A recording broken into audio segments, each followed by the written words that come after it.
పోయి బస్సు కలిసారు, ఏమైంది? నేను కంప్లైంట్ కూడా చేయను అని చెప్తారు. ఒరే జగనే మేలురా, బస్సులు నిలబెట్టించినాడు. ఈ బీజేపీ గవర్నమెంట్ లో బస్సులు తగలబెట్టినారు. అంతకన్నా నీచంగా ఉందారా? ఏమైంది? 300 పోతేనే ఆ పొద్దు ఏర్సలే. దీనికి ఎడుతాను నేను. కాల్చి ఏం చేసుకున్నావురా? ఏం చేసుకున్నారులే?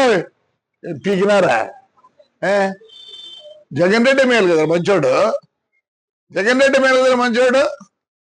నా బస్సు కాలిపోలేదే, బస్సు నిలబెట్టించినాడు. నిలబెడితే ఆ పొద్దు 10 లక్షలు పోయేది, పొద్దు 6 లక్షలు పోతుంది. మీరు మళ్ళీ ఇంకో బస్సు కాస్తారా? కాల్చిపో. వరుసగా పెట్టినాడు. నేనే భయపడతాను అనుకుంటున్నారా? ఏం చేసేవారా? బస్సు కాల్చ అయిపోయింది. ఏమైంది? వస్తుంది రేలే.